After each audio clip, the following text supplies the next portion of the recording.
All right. Here we go. We're live.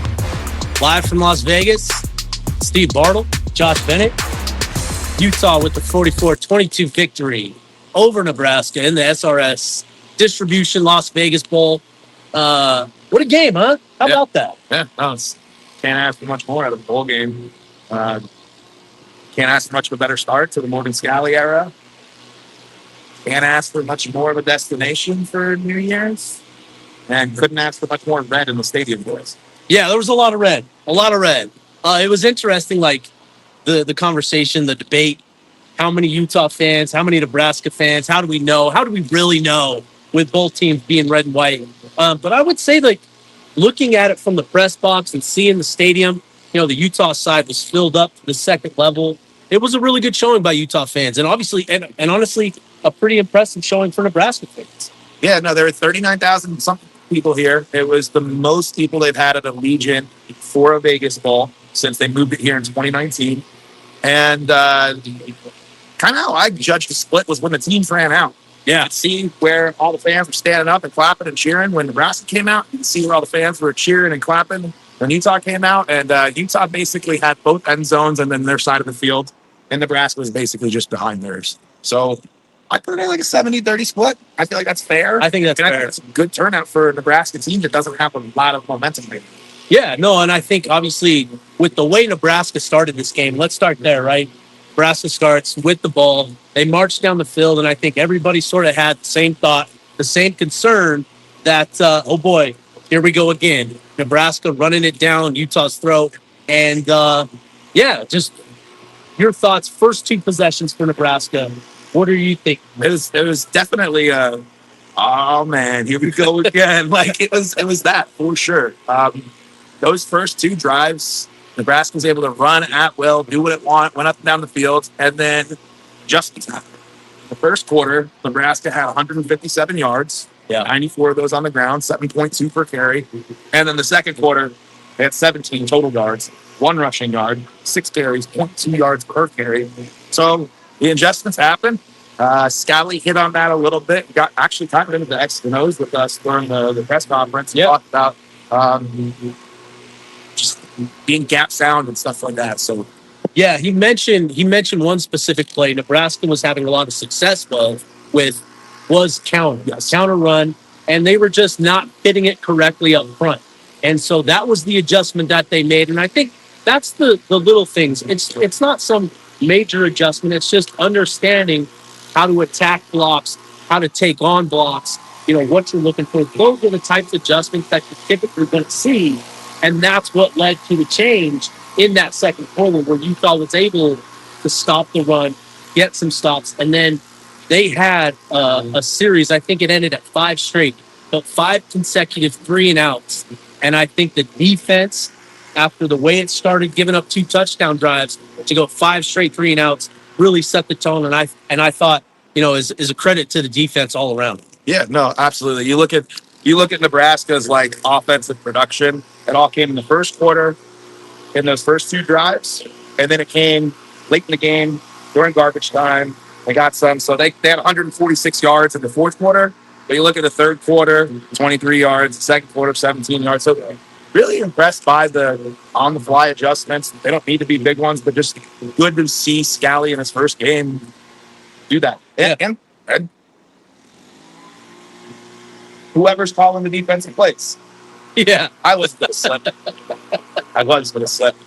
And sorry, they're cleaning up our confetti in the background, so there's extra noise. Apologize for that. Made a mess. But yeah, obviously, you know, talking about the defense first, given the fact that Nebraska started with the ball and all that, I think that's secondary to what we saw from Devon Dampier in the offense today. Ended with 5 total touchdowns, 269 yards through the air, 148 on the ground. And just was dynamic as ever. I think this is the healthiest he's looked, and it still looked like he wasn't 100%. Yeah, you saw some of that on the breakaway run. 100% healthy. He's in the end zone. Yeah. But you saw a little bit at the end. He's just, you know, a little gas at the end, a little whip at the end. They were able to catch him. But, man, he looked good. It's the best I've ever seen. No, it really was. It was an impressive performance. I thought the deep shot to Dallin Bentley on the first possession, I was like, okay, we're gonna see something a little bit different today. They're gonna attack downfield. They're gonna take shots, and that continued not only with Dallin Bentley, who was really involved. I think he finished with 6 receptions, over 100 yards, got into the end zone late in the game. For him, for a guy like him, I'm gonna stay here for a second. A guy like Dallin Bentley came into the program, and he's been a team first, program first type of player the entire time he's been here. He joined the program prior to the 2023 season, and sacrificed a redshirt year because of the injuries Utah was dealing with, and that's just sort of been his mindset. And so for him to finish this season after a great year where he broke out in a lot of ways, to the surprise of a lot of people, had a great season, finished it, capped it off with a great performance tonight. I think he's going to be a guy that's hears his name called when we're talking about the NFL draft, getting into the late rounds. But I think he's done a lot this season to really help him out. But getting back to the offense today, that deep shot to Dallin Bentley set the tone, and then you continue to see the shots down to JJ Buchanan, who had an opportunity to play in front of the home crowd today and really showed out. Just that was really good to see the offense. Jason Beck, Devon Dampier make that a point of emphasis, and Devon Dampier, did a lot and went out with the bang this season. Yeah, absolutely. They threw 310 yards. He hadn't broke the 300-yard barrier. 10 yards, yeah, okay. Hadn't broke the 300-yard barrier through the air all season. So today, season high, with the 310 yards through the air, and then and then give him his 148 rushing yards. That's we'll call it 460. Yeah, just Yeah. Bentley, I want to touch on that real quick. Got to see some emotion out of Bentley. I think that's always cool when you see players like I'm big on like the NFL draft, the NBA draft. When I see a player like cry because they made it, like I'm like, okay, that's my guy. I want to keep an eye on him. So when I see Dallin Bentley on the sidelines, it reminded me of Dalton Kincaid when he had an absolute moment. He was crying, getting emotional. It was cool to see that. Absolutely cool to see JJ just explode onto the scene. We've seen lots from him this year. Seen him go up, grab tough balls, make good catches. But to see him kind of break out today was a lot of fun. And he had the one touchdown called back that let him play. Yeah. Let him play. For sure. Want to get your thoughts on this, the post-game celebration, because you were around the team. You were close. You were up in it. What was the vibe? What was just kind of the general feel post-game after getting the win today? I feel like everybody was really happy for Morgan. Yeah. It felt like there was a lot of energy directed toward Morgan. A lot of people seeking Morgan out to tap him on the shoulder, hug him. He got covered in Gatorade, and he had that's really what stood out to me the most out on the field. But a lot of smiles, a lot of happiness, a lot of togetherness. I think everybody kind of knows that things are going to get a little weird here in a second. So I don't know. I think everybody's just trying to really enjoy the moment, and you saw some of that on the field. But I'd say what the most underlying thing that I saw was just genuine happiness for Scalley and seeing some of that emotion from Scalley. That's what stood out to me. Yeah, I agree. I think the emotion from Scalley was really telling. He got choked up starting to talk about his players.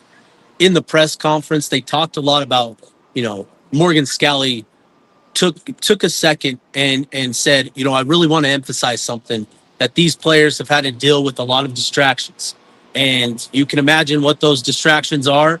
But for this team, that was always sort of the message from Scalley, from the coaches, that this is one last opportunity to play together. And I think the team bought into that. The player leadership, which we talked about, Devon Dampier and this group, really was key to keeping this group together, coming out here today and performing the way that they did. The players deserve a lot of credit because Morgan, he's the head coach and he's trying to set things. He's trying to stay on top of a lot of different things.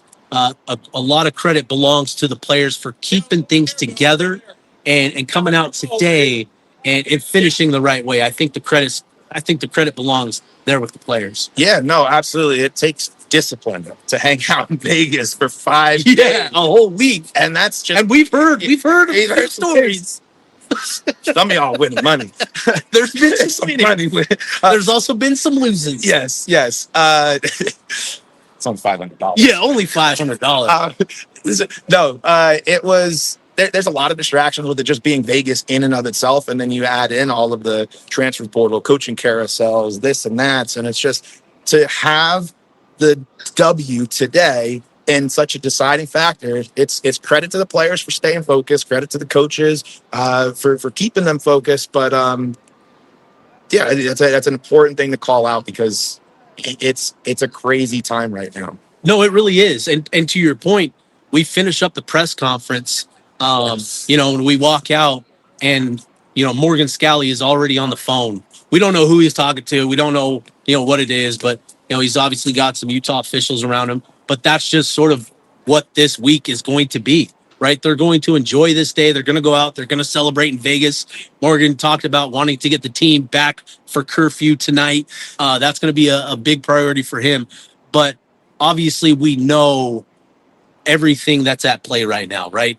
It's the coaching staff. It's the players with the transfer portal. We've already seen one player officially announce, his entry into the transfer portal. Speaking of Racing Guillory, which was already, published by others, but Racing officially announced it. We're going to see a lot of that over the next couple of days. So for Utah fans, I think it's really important to just take today, enjoy today, enjoy the season that you had. 11 wins this season, only the fourth time in program history that Utah's gotten to 11 wins. And I think for Morgan, getting this first win as head coach of Utah football, every time he talks and every time he's asked about it, you can tell how much this job, how much this program and university means to him. And again, just to reiterate, there's a strong sense of belief in him as the head coach. So no matter what happens over the next couple of days, speaking to potential coaching departures, speaking to players entering the portal, know that Morgan, he's got a plan. It's going to take time. It's going to take all of the things, but he's going to get this program where we all want it to be. He's going to get this program competing at, a championship level. That's his whole entire focus and mentality taking over this program. He wants to do it the right way. He wants to do it the Utah way. And I thought he said something really, really, really important. He was asked about what do you want the Scalley era to look like? And his response was, this program, this university is so much bigger than any one person. It's about the team. It's about the players. It's about all of the coaches. So it's not about me. It's about the team and program. And I think that's the mindset that Utah needs moving into the next era of Utah football. Utah's going to have resources. They're going to have, what they need to continue to compete at a really high level. And I think Morgan Scalley is absolutely the right guy to lead Utah into the future. You could feel it. Like his passion is absolutely tangible. Like just watching him stand, we're a couple feet from the tunnel where the players came out. Watching him stand there before he took the field for the first time with his team, you could just see that he was soaking it in. He was so happy for this moment, so proud for this moment, so thankful for this moment, so ready for this moment.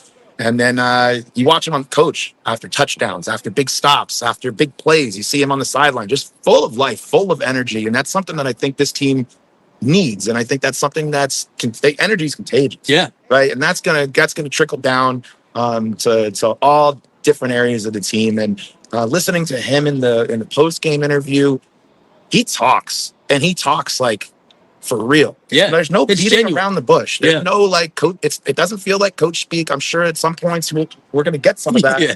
But I mean, he speaks genuinely raw from the heart. He said that he wears his heart on his sleeve. And man, I couldn't be more excited for Utah fans to really embrace and rally around this Morgan Scalley era, because this is a dude that it means the opportunity means the world to him. And I think he's going to absolutely make the most of it. And you saw step one today. Yeah, no, big time, big step. And this is a big moment for him to get this game under his belt, to have that first game as head coach.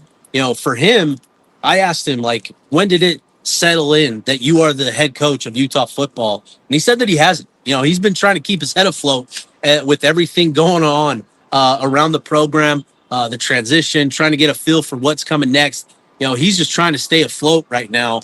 But once he gets his bearings under him, once he gets actually settled in to the job, to the role. I'm really excited to see what that looks like. And it's going to take time for him to build his program, to build the foundation of what he wants his program to be.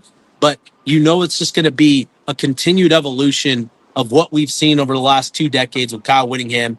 Morgan is going to absolutely put his stamp on it. And I do think, the energy, the genuineness, the the authenticity that he speaks with, right?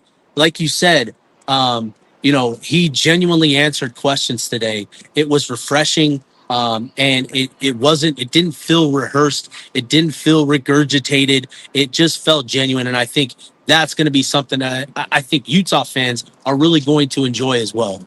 Yeah. When he talks, you want to listen. When he talks, you become moved. Like, yeah, he's gonna be awesome at this. And I think you look at the outcome of today to come in first game amidst all the chaos. You got your players running around Vegas for 5 days and they're college kids, remind you that age. And to get a 44-22 win is very important, because everything that comes next in this next couple of weeks, a lot of that's based around what happens today. If the result was flipped and Utah lost 44-22 today, it might not be as much fun these next couple weeks. Yeah. And vibes are bad, and you got to wait 8 months to get that icky taste out of your mouth. This is an important result for today, and again, an awesome first step to open up the Scalley era officially. Yeah, no, absolutely. So just to kind of wrap things up here, a great game. We saw a lot of Utah football this season. We saw the ground game. We saw the QB run game. We saw big plays through the air. Dallin Bentley, J.J. Buchanan. We saw Ryan Davis again, which was great. The offensive line continued to play at a really high level. It's so much pass protection. When you're missing your 2 NFL first-round pick tackles on each side, like, shout out to O. Yeah. Shout out to O Block. Big shout out to the O Block. The defense, it was good to see Dallas Vakalahi and Carson Confusi, get in there, make some plays. Lance Holsclaw with a big sack in that third quarter. It was a mean sack. It was mean. Mean sack. Just beat the guy around the corner. Really impressive stuff today. And again, just getting back to the players and what we saw today. Enjoy the players, celebrate them. There were a lot of accomplishments this season. Utah broke a lot of records this season. Touchdown records, individual records. I think, did he get to 1,000? It was close. Don't know if he officially got there. So somebody in the chat knows he got 50 yards today. Yeah. You know how much he needed? I could look it up, but I don't think he got it. But he was close. Dallin Bentley again getting over 100. J.J. Buchanan having a great day. Just a lot of good things today. This team deserves a lot of credit for staying bought in, staying together through all of what was going on the last month. This group of players, it's been special. It's helped, I think, Utah fans kind of get back into the groove, bought into Utah football. When you talk about riding the ship this season, I think Utah did that this year. Obviously, things are going to change rapidly over the next couple of days and couple of weeks. Understand that and prepare for it. There are going to be, probably a lot of changes. But Morgan, again, he's going to be a guy. He's going to get this program, off on the right track going into 2026. Totally agree, and feel like that's a good place to wrap it up on not just another show, but another game day. Yeah, another season. We're not going anywhere. We've got a lot of stuff to talk about over the next couple of days. Plenty to talk about the next couple of days. It's been fun. This has been a lot of great memories made this season. Great opportunities. Made a lot of new friends. Can't wait to continue making friends. I love it, man. Having a lot of fun. Thankful for this guy and all he does. You only see a little bit of it on the timelines and the articles and the videos and stuff. There's so much. It's good. We're having fun. Looking forward to having more fun, and love you guys. No, it's been great. Appreciate everybody that's tuned in this season. It's been a lot of fun. Looking forward to carrying this on, into the off season. Obviously, we'll be there to break all the news that we can and talk through a lot of things. It's gonna be wild. It's gonna be crazy. But appreciate everybody that's supported, that's tuned in. We'll go ahead. We'll wrap it up. For myself, Steve Bartle, for Josh Bennett, this has been the Utah Blockcast. Signing off for the Utah football 2025 season. It's been a great one. Appreciate everybody again, and that's a wrap.